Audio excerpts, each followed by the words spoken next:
السلام عليكم ورحمة الله وبركاته. بسم الله والصلاة والسلام على رسول الله. حياكم الله أخواتي، عساكم بخير طيبين.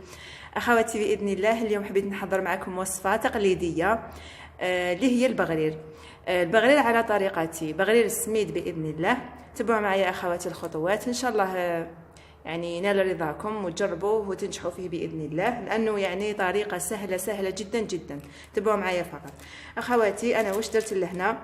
درت 3 كيسان سميد رطب، 3 كيسان، هذا عبرت به 3 هكذا، 3 كيسان سميد رطب هاني فرغتهم من لهنا في هذا المول. واش درت ثاني؟ درت ملعقه خميره تاع الخبز، ملعقه هكذا خميره تاع الخبز هاني حطيتها لهنا، وملعقه سكر، يعني نفس العبر تاع الخميره تاع الخبز، خميره الفوريه مع السكر، ملعقه هكذا درت. اذا كما قلت لكم 3 كيسان سميد رطب، 3 كيسان سميد رطب مع ملعقه خميره الخبز وملعقه سكر، بهذه الملعقه عبرت هكذا. واش نحتاجوا ايضا اخواتي؟ نحتاجوا خميره كيميائيه، خميره كيميائيه، نحتاج اثنين خميره كيميائيه، نفرغهم قدامكم هكذا. بغرير تاع السميد تاع زمان اللي تجي فيه ريحه السميد، يعني والله وصفه رائعه، يعني شغل تاع زمان تقليديه جدا، لانه في الوقت الحالي ولاو يديروه بالفارينه، ويعني عطاو له واحد يعني ميزات اخرى. اذا اخواتي بعد ما درت الخميره الكيميائيه واش ندير الان؟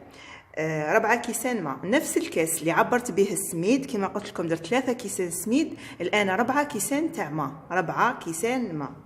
اولا نخلط هكذا وندير الماء،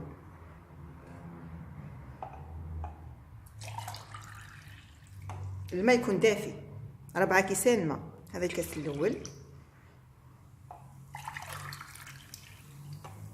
الكاس الثاني، وهذا الثالث، وهذا الكاس الرابع.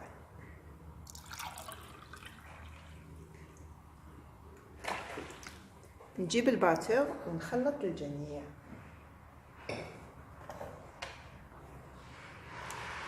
الآن خلطهم بالباتور كما قلت لكم.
اخواتي هاو البغلير نتاعنا بعد ما كملت الخلط نتاعو كما راكم تشوفوا فيه، يعني ريحه هكذا مباشره نطيبو، يعني ما يشقاش نخليه يخمر هكذا.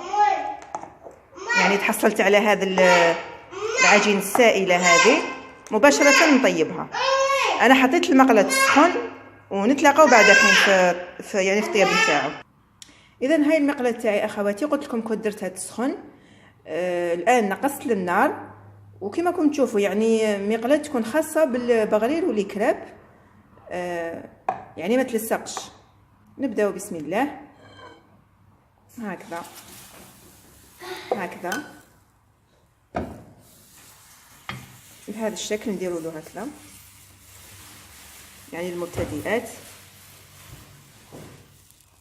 هكذا.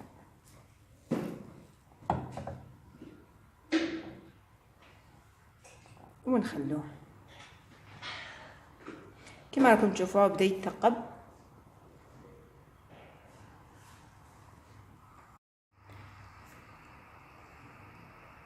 هكذا هي تثقب معنا. يعني سر نجاحها ان نشوفوها يعني ثقبت مليح طبعا.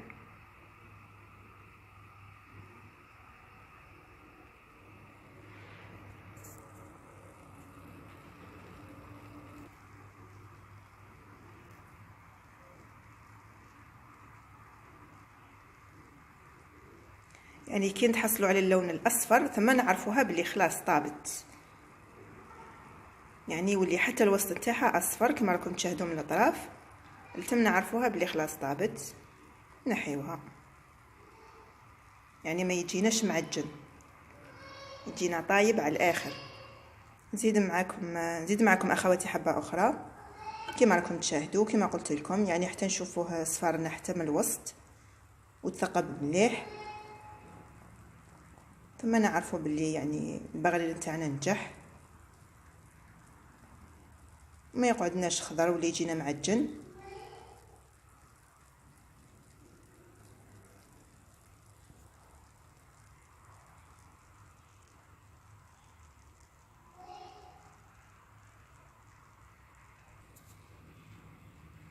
نزيدو حبه اخرى.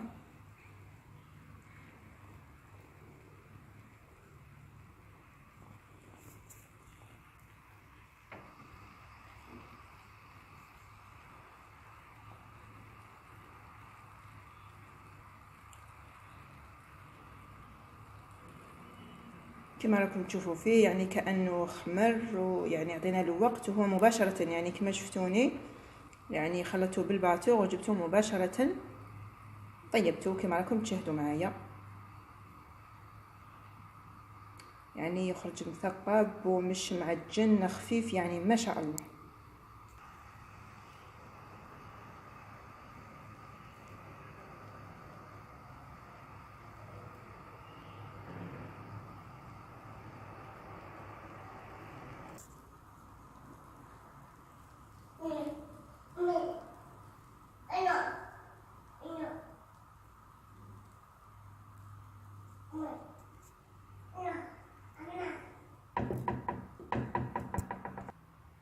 اذا اخواتي هاو البغليل نتاعنا بعد ما كملت طيبت كامل الحبات.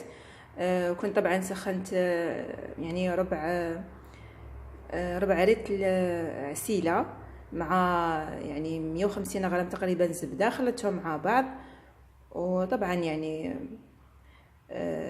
كما راكم تشوفوا فيه يعني راني حطيته في يعني في طبق التقديم، وراه سخون يعني ما شاء الله، يعني خاص غير يعني الواحد يسقي وياكل. واش نقول لكم ان شاء الله تجربوه وتنجحوا فيه، وراه طريقه سهله جدا يعني ما يحتاجش وقت، مباشره تخدميه وتروحي تطيبيه. في الاخير اخواتي ان شاء الله يكون نال اعجابكم ورضاكم الى وصفه اخرى من وصفات ام هاله. نتمنى ان شاء الله تشتركوا في القناه حتى يلحقكم كل جديد. الى ذلكم الحين اتركنا في رعايه الله وحفظه، وسلام الله عليكم.